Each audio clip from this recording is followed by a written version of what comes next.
Hello everyone, स्वागत है आप सभी का आपके प्यारे से यूट्यूब चैनल टॉपर्स वे पे। तो कैसे हैं आप सभी लोग? उम्मीद करता हूं आप सभी अच्छे से पढ़ रहे होंगे और अपनी जो भी क्लास 12 का सिलेबस है उसका प्रॉपर नोट्स बना रहे होंगे, सारी चीजों को अच्छे से समझ रहे होंगे।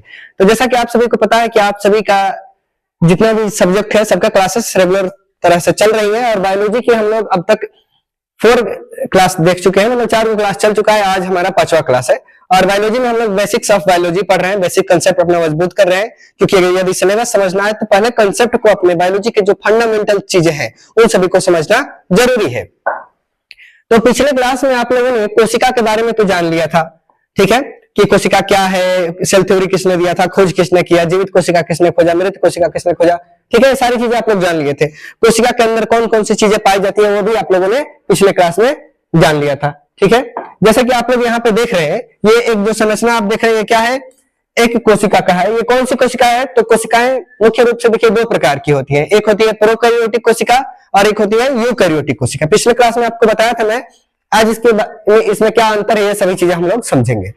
तो ये जो कोशिका आप देख रहे हो ये कौन सी कोशिका है? ये एक देखिए, ये कोशिका देख रहे हो तो आपको लग रहा है ना कि हाँ ये अच्छे तरह से अरेंज की हुई कोशिका है, यानी पूर्ण रूप से विकसित हुई कोशिका है। तो जो कोशिका क्या होती है, पूर्ण रूप से विकसित होती है, ठीक है, और इसके सारे कोशिकांग भी अच्छे से बने हुए होते हैं, अच्छे से विकसित होते हैं, वो कोशिका क्या होती है? यूकैरियोटिक कोशिका होती है। तो ये क्या कहलाएगी? देखिए ये एक नॉर्मल सेल है, सेल के अंदर, इस कोशिका के अंदर आप देख रहे हो कि यहां पर ये क्या दिखाई दे रहा है, इसका केंद्रक दिखाई दे रहा है, और केंद्रक को हम लोग इंग्लिश में क्या कहते हैं? न्यूक्लियस कहते हैं, ठीक है। और इस केंद्रक के अंदर आप लोग जानते हो भरा हुआ रहता है क्या? क्रोमैटिन। और क्रोमैटिन में आपका क्या होता है? गुणसूत्र वगैरह, डीएनए, आरएनए, ये सभी चीजें पाई जाती है। तो ये सब के सब कहां होते हैं? कोशिका के केंद्रक के अंदर ही होता है, ठीक है। चलो, ये जो स्ट्रक्चर देख रहे हो क्या है? लाइसोसोम है। लाइसोसोम को हम क्या कहते हैं? आत्महत्या की थैली कहते हैं। क्यों कहते हैं? क्योंकि जब कोशिका के कोशिकांग अच्छे से कार्य नहीं करते हैं तो ये लाइसोसोम क्या होता है? फट जाता है। और इस लाइसोसोम के अंदर बहुत ही हानिकारक एसिड भरा होता है जो कि क्या करता है? पूरी कोशिका को ही नष्ट कर देता है। इसलिए लाइसोसोम को क्या कहा जाता है? आत्महत्या की थैली कहा जाता है कोशिका का, ठीक है। ये जो स्ट्रक्चर आप यहाँ पे ये छोटे छोटे डॉट के समान देख रहे हो, ये सभी स्ट्रक्चर क्या है? राइबोसोम है। और इन राइबोसोम का कार्य क्या होता है? प्रोटीन बनाने का कार्य करता है, ठीक है। और उसके अलावा ये जो स्ट्रक्चर देख रहे हो आप ऐसे ऐसे, इसको हम लोग कहते हैं गोल्जी एपरेटस या गोल्जी बॉडी कहते हैं। कोशिकाओं के बारे में जब हम लोग पढ़ेंगे, इस सब के बारे में डिटेल में हम लोग पढ़ेंगे, ठीक है। उसके बाद ये वाला जो स्ट्रक्चर यहाँ पे है, सेम ऐसा ही स्ट्रक्चर आपको यहाँ भी दिखाई दे रहा है। ये दोनों स्ट्रक्चर क्या है? माइटोकॉन्ड्रिया है। और माइटोकॉन्ड्रिया को हम लोग क्या कहते हैं? Power house of the cell, यानी कोशिका का शक्ति गृह कहा जाता है। क्योंकि कोशिका को जितना एनर्जी चाहिए, ऊर्जा चाहिए, भोजन से जब ऑक्सीकरण होता है तो ये माइटोकॉन्ड्रिया ही इससे क्या बनाता है? एटीपी बनाता है और ऊर्जा बनाता है। इसलिए इसको हम लोग क्या कहते हैं? कोशिका का ऊर्जा गृह, पावर हाउस ऑफ सेल कहा जाता है। जैसे कि एक पावर हाउस होता है जो हमें इलेक्ट्रिसिटी सप्लाई करता है, ठीक है, वैसे ही कोशिकाओं में ऊर्जा कौन प्रदान करता है? माइटोकॉन्ड्रिया करता है, इसलिए इसे पावर हाउस ऑफ सेल कहा जाता है। ये देखिए, ये बाहर आप जो लेयर देख रहे हो, ये वाला, ये लेयर क्या है? इसका कोशिका मेम्ब्रेन है, सेल मेम्ब्रेन है, इसको कोशिका झिल्ली कहा जाता है, ठीक है, यानी कोशिकाओं के बाहरी आवरण को कोशिका झिल्ली कहेंगे। और कोशिका के अंदर जो द्रव भरा रहता है उसे हम लोग क्या कहेंगे? साइटोप्लाज्म कहेंगे। हिंदी में इसे क्या कहते हैं? कोशिका द्रव्य कहते हैं, ठीक है। अच्छा देखो यहाँ पे, कोशिकाओं के अंदर जो द्रव भरा रहेगा उसे क्या कहेंगे? साइटोप्लाज्म, यानी कि कोशिका द्रव्य। और केंद्रक के अंदर जो द्रव भरा होता है उसे क्या कहेंगे? न्यूक्लियोप्लाज्म, हिंदी में कहते हैं केंद्रक द्रव्य, ठीक है। और ये आपका साइटोप्लाज्म और केंद्रक के अंदर का केंद्रक द्रव्य दोनों मिलकर के क्या बनाते हैं? प्रोटोप्लाज्म। क्या बनाते हैं? प्रोटोप्लाज्म। और प्रोटोप्लाज्म को हिंदी में हम लोग क्या कहते हैं? जीव द्रव्य। तो किसी भी जीव का, चाहे किसी भी कोशिका का पूछा जाए कि जीवन की भौतिक आधार क्या है, तो वो ये प्रोटोप्लाज्म ही है, यानी कि जीव द्रव्य ही है। अगर किसी कोशिका में ये जीव द्रव्य है तो कोशिका जीवित है, यदि उसमें जीव द्रव्य नहीं है तो कोशिका जीवित नहीं है। जैसे कि रॉबर्ट हुक ने जो खोजा था कोशिका, वो क्या थी? मृत कोशिका थी, अर्थात उसमें ये प्रोटोप्लाज्म नहीं था, ठीक है। तो ये सब बेसिक बातें तो हम लोग पिछले वीडियो में, यानी इससे पहले वाले क्लास में ही पढ़ चुके थे। आज के क्लास में हम लोग मुख्य रूप से क्या पढ़ेंगे? टाइप्स ऑफ सेल, यानी कोशिकाओं के प्रकार। आज हमें क्या पढ़ना है? कोशिकाओं के प्रकार के बारे में पढ़ना है। और देखिए आप यहाँ पे देख रहे हैं, बहुत सारी कोशिकाएं देख रहे हैं। जैसे कि एक कोशिका क्या है? प्रोकैरियोटिक कोशिका है, एक यूकैरियोटिक कोशिका है, प्लांट सेल है, एनिमल सेल है, एग सेल है, स्पर्म सेल है, ये ब्लड सेल है और स्टेम सेल है। तो इस पृथ्वी पर जितने सजीव हैं वो सब के सब सजीव कितने कोशिकाओं से मिलकर बने हैं? मात्र इन्हीं 2 कोशिकाओं से। कौन कौन सी? एक ये वाली प्रोकैरियोटिक और दूसरी ये वाली यूकैरियोटिक। इन्हीं प्रोकैरियोटिक और यूकैरियोटिक कोशिकाओं के अंतर्गत जितनी कोशिकाएं हैं सब आती हैं। जो कोशिका देखिए पूर्ण रूप से विकसित होगी वो क्या होगी? वो यूकैरियोटिक कोशिका होगी। और जो कोशिका पूर्ण रूप से विकसित नहीं होंगी, जिसके कोशिकांग पूर्ण रूप से विकसित नहीं होंगे, वो क्या होगी? यूकैरियोटिक। और दुनिया में जितनी भी कोशिकाएं होंगी यही ना होंगी, या तो वो बढ़िया से विकसित हुई, बढ़िया से बनी हुई होंगी, और नहीं तो खराब होंगी, अच्छे से नहीं बनी हुई होंगी। तो जो अच्छे से बनी हुई है वो क्या होगी? यूकैरियोटिक। और जो अच्छे से नहीं बनी है, मतलब जिसकी संरचना पूर्ण रूप से विकसित नहीं है, वो क्या होगा? प्रोकैरियोटिक। ठीक है, चलिए एक बार हम लोग इसको अच्छे से थोड़ा हेडिंग बना करके लिख लिया जाए। ठीक है, चलो ये सभी कोशिकाएं ही है। चलिए आज हमें क्या पढ़ना है? मुख्य रूप से इन्हीं दोनों के बारे में पढ़ना है। एक क्या है आपका? प्रोकैरियोटिक कोशिका। अगर आपसे हम कहें कि प्रोकैरियोटिक कोशिका की एक संरचना बनाइए, तो प्रोकैरियोटिक कोशिका मुख्य रूप से कुछ इस प्रकार से दिखती है।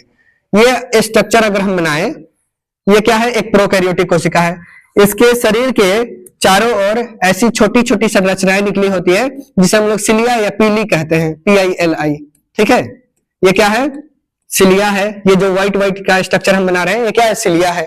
ये जो स्ट्रक्चर जो आप देख रहे हो, ये लंबा सा पूछ जैसा, ये क्या है? फ्लैजिला है। और इसको जोड़ने वाला जो यहाँ पे स्ट्रक्चर है, जो कि इस बॉडी से इस फ्लैजिला को जोड़ता है, उसको हम लोग क्या कहते हैं? बेसल बॉडी कहते हैं। ठीक है, और इसके अंदर क्या होता है? यहाँ पे इसका न्यूक्लियोटाइड होता है, मतलब वही इसके जो भी जेनेटिक्स मटेरियल है वो सब इसमें इसके अंदर होते हैं। और एक कोशिका क्या होती है? एक कोशिका होती है जो पूर्ण रूप से विकसित हुई होती है, अच्छी सी होती है। ठीक है, इसका केंद्रक ये होता है, और केंद्रक के बाहर इसका क्या होता है? केंद्रक झिल्ली होता है, अंदर इसका केंद्रक होता है। ठीक है, और इसके अंदर क्या होते हैं? कोशिका द्रव्य भरे होते हैं। ठीक है, और इस केंद्रक के अंदर भी क्या होते हैं? केंद्रक द्रव्य भरे होते हैं। इसके अंदर क्या पाया जाएगा? पूर्ण रूप से विकसित माइटोकॉन्ड्रिया पाया जाएगा। इसके अंदर राइबोसोम पाए जाएंगे। ठीक है, और क्या पाया जाएगा? इसके अंदर एंडोप्लाज्मिक रेटिकुलम पाए जाएंगे। ठीक है, गोल्जी बॉडी पाया जाएगा ऐसे। ठीक है, और लाइसोसोम पाए जाए। ठीक है, ऐसे बहुत सारे जब इसके अंदर कोशिकाएं पाए जाए और पूर्ण रूप से जो विकसित हो, उस कोशिका को हम लोग क्या कहेंगे?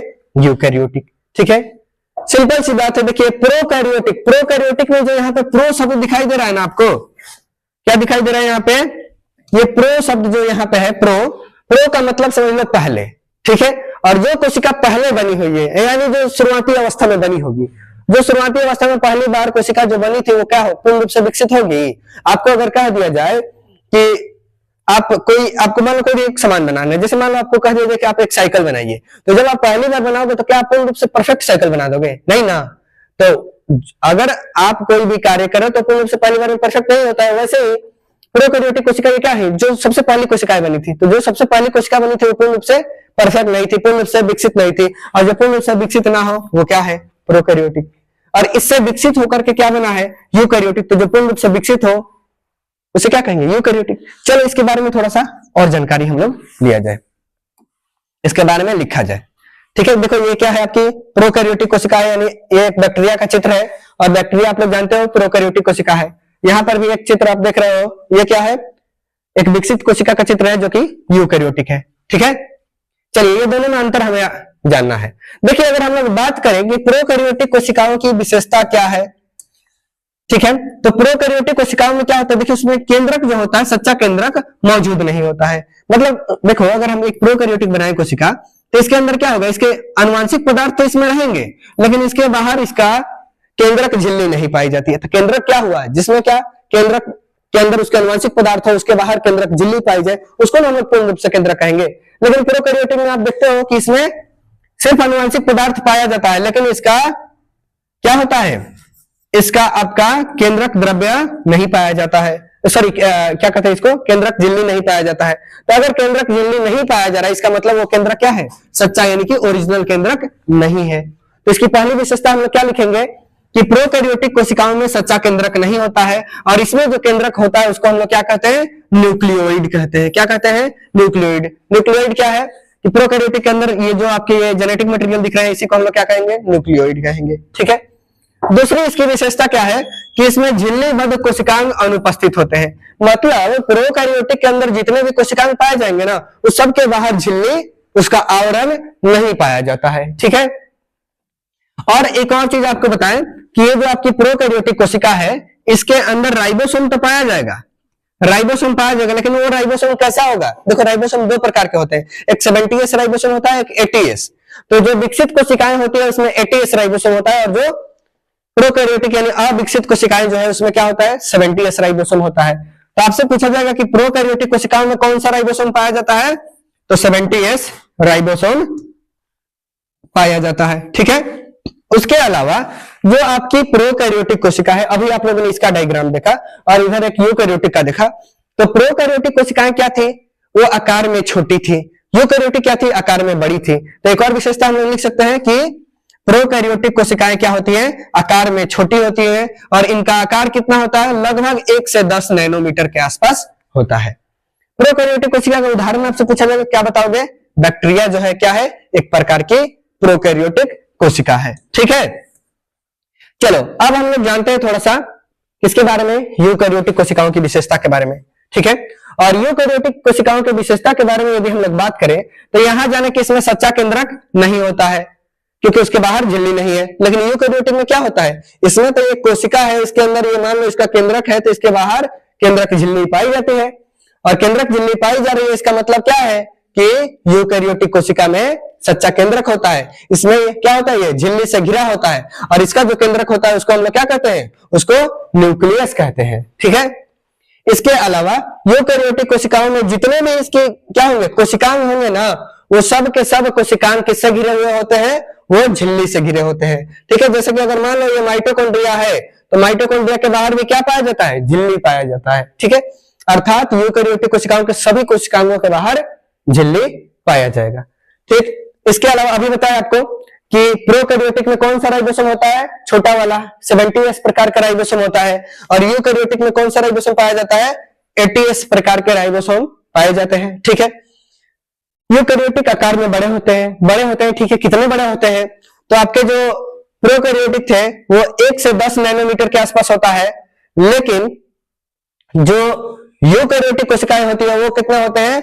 10 नैनोमीटर से 100 नैनोमीटर तक बड़े होते हैं। ठीक है, मतलब अगर ये 10 नैनोमीटर है तो ये 100 नैनोमीटर तक भी होता है। मतलब इससे ये प्रोकैरियोटिक से यूकैरियोटिक लगभग 10 गुना बड़े कोशिकाएं हो सकती हैं। ठीक, अगर आपसे पूछा जाए कि यूकैरियोटिक कोशिका के कोई एग्जाम्पल बताइए, तो हम लोग जो ये मनुष्य है, मनुष्य के शरीर में जितनी कोशिकाएं हैं सब के सब क्या है? यूकैरियोटिक कोशिका ही है। एग्जाम्पल में हम लोग बताएंगे क्या? पौधे और जंतुओं की कोशिकाएं क्या है? यूकैरियोटिक कोशिका है। ठीक है, तो अभी तक आप लोग प्रोकैरियोटिक और यूकैरियोटिक कोशिकाओं की विशेषता जाने, और विशेषता अगर आपसे पूछा जाए कि दोनों में अंतर बताइए, तो इन्हीं दोनों की विशेषताओं को एक साथ लिख देंगे तो प्रो और यूकैरियोटिक कोशिका में अंतर भी हो जाएगा। उम्मीद करता हूं आपको प्रोकैरियोटिक यूकैरियोटिक के बारे में उनकी विशेषता और अंतर समझ आया होगा। आप लोग इसका एक स्क्रीनशॉट ले लीजिए और कॉपी में अच्छे से नोट्स बना लीजिए। ठीक है, चलिए अब हम लोग इसके आगे जानते हैं।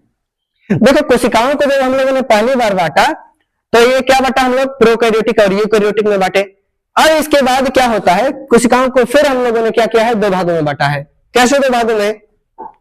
देखो यहाँ पे अगर हम बात करें एक मनुष्य की, जैसे कि मान लो एक मनुष्य है, तो इस मनुष्य के शरीर का निर्माण हुआ है। शरीर में इसके मान लो फेफड़े का, किडनी का, लीवर का, ये जितने भी पाचन तंत्र है, जनन तंत्र है, ठीक है, स्टोमच वगैरह, हृदय, ब्रेन, दिमाग वगैरह, इस सब का निर्माण हुआ है ना। तो कुछ कोशिकाएं ऐसी होंगी जो मनुष्य के शरीर का निर्माण करती हैं और उनके शरीर के अंगों का निर्माण करती हैं, और कुछ कोशिकाएं ऐसी होती हैं जो मनुष्य को क्या करती हैं?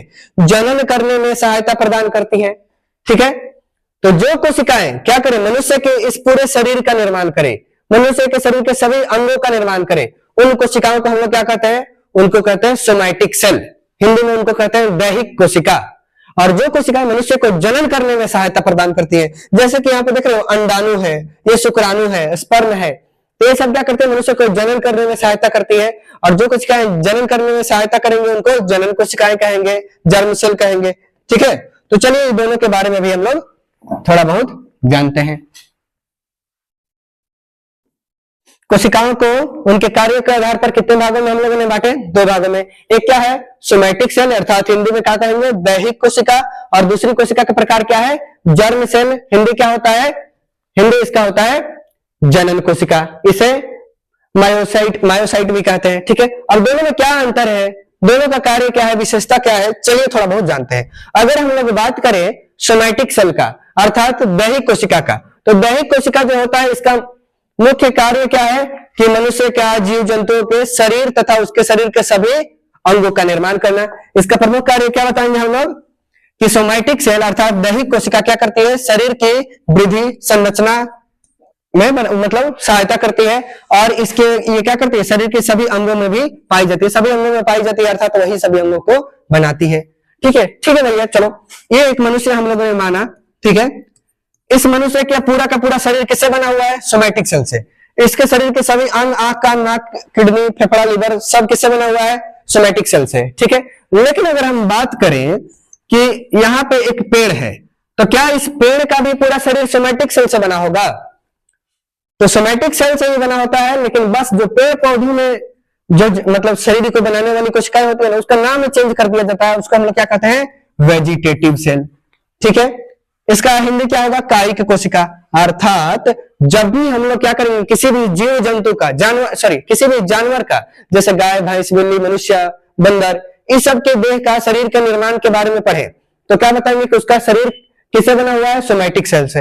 लेकिन जब भी हम क्या करें, किसी पौधे के यानी किसी पादप का, जैसे आम का गाछ हो गया, लीची का गाछ हो गया, इस सब का शरीर किससे बना हुआ है, तो जितने भी पेड़ पौधे हैं उन सभी का शरीर कौन सी कोशिका से बना होता है, वेजिटेटिव सेल से बना होता है। कोई दिक्कत, जंतु का पूछा जाए यानी जानवर का पूछा जाए तो बताएंगे सोमैटिक सेल, लेकिन यही अगर हम लोग क्या पूछे, पादप यानी पौधों के बारे में पूछे तो हम लोग क्या बताएंगे, वेजिटेटिव सेल। ठीक, चलो ये तो हम लोग जान गए, लेकिन क्या जर्म सेल क्या है, चलिए इसके बारे में भी थोड़ा बहुत जाना जाए। तो जर्म सेल अर्थात जनन कोशिका जो होती है, इसका प्रमुख कार्य क्या होता है, तो इसका प्रमुख कार्य क्या होता है, जनन में सहायता प्रदान करना। पाई कहां जाती है ये, तो ये पाई जाती है केवल कहां पाई जाती है, केवल मनुष्य के जनन अंगों में ये पाई जाती है। ठीक है, ये कहां पाई जाएगी, मनुष्य के केवल जनन अंगों में पाई जाती है और इसका कार्य क्या है, तो यौन प्रजनन में नहीं, ये सहायक होती है और ये क्या करती है, युग्मकों का निर्माण करती है। जैसे कि मान लो अगर कोई मेल है, ठीक है, कोई पुरुष है, तो इसके अंदर कौन सी जर्म कोशिका बनेगी, इसके अंदर बनेंगे जनन कोशिका के रूप में शुक्राणु बनेंगे। ठीक है, इसके अंदर क्या बनेंगे, शुक्राणु। अगर कोई मान लो महिला है, ठीक है, तो इसके अंदर जनन कोशिका के रूप में कौन सी कोशिका बनेगी, तो इसके अंदर अंडाणु बनेगा। ठीक है, अंडाणु बनेगा। ठीक है, तो मनुष्य का ये पूरा शरीर जिस कोशिका से बनेगा उस कोशिका को हम लोग कहेंगे सोमैटिक सेल। पौधे का शरीर जिस कोशिका से बनेगा उसे क्या कहेंगे, वेजिटेटिव सेल। और मनुष्य के बनाने में अर्थात तो जनन करने में जो कोशिका सहायता करेगी उसे क्या कहेंगे, जर्म सेल। अगर वो मनुष्य मान लो पुरुष है, मेल है, तो उसका जर्म सेल क्या कहलाएगा, शुक्राणु कहलाएगा, स्पर्म कहलाएगा। अगर वो महिला क्या है, अगर वो मतलब मनुष्य क्या है, महिला है, तो उसका क्या कहलाएगा, उसका जनन कोशिका क्या कहलाएगी, अंडाणु यानी कि एग सेल कहलाएगी। कोई दिक्कत, उम्मीद करता हूं आप सभी को कोई दिक्कत नहीं हुआ होगा और इसका भी स्क्रीनशॉट लेकर के आप लोग अच्छे से नोट्स बना लीजिएगा। चलिए ठीक है, अब इसके आगे हम लोग जानते हैं, इसके आगे हमें क्या जानना है। देखो, अब तक के क्लास में हम लोग इंट्रोडक्शन ऑफ बायोलॉजी पढ़ चुके हैं, बेसिक टर्म्स ऑफ बायोलॉजी पढ़ चुके हैं और सेल एंड इट्स टाइप्स के बारे में। देखो, ऐसे सेल के बारे में पढ़ा जाए तो बताए थे आपको 1 महीना 1.5 महीना समय लगता है, लेकिन बेसिक चीजें हैं तो बेसिक ही पढ़ना है। अब इसके बाद हमें अगले क्लास में पढ़ना है गुणसूत्रों के बारे में। ठीक है, तो अब आप लोग 6ठे दिन हम लोग पढ़ेंगे गुणसूत्र के बारे में, क्रोमैटिन के बारे में, ये कैसे बने होते हैं, इनकी संरचना क्या है, इस सब के बारे में हम लोग अगले क्लास में पढ़ेंगे। तो मैं आशा करता हूं कि आपको ये सारी चीजें आज की क्लास में समझ में आई होंगी। कोई भी दिक्कत होगा आप लोग कमेंट करिएगा और चैनल पर यदि नए हैं तो चैनल को सब्सक्राइब करके इस वीडियो को अपने दोस्तों के पास शेयर कर दीजिएगा। इस चैनल पर आपको पूरी क्लास 12th के सभी सब्जेक्ट पढ़ाई जा रही है। आप लोग एकदम, आपके कहीं भी मान लो पढ़ते हो किसी भी ऑफलाइन संस्था में, अगर आपको वहां चीजें समझ में नहीं आ रही है तो आप यहाँ जुड़ करके अच्छे से अपने कंसेप्ट को क्लियर कर सकते हो। आज की क्लास में इतना ही, मिलते हैं अगले वीडियो में, तब तक के लिए धन्यवाद।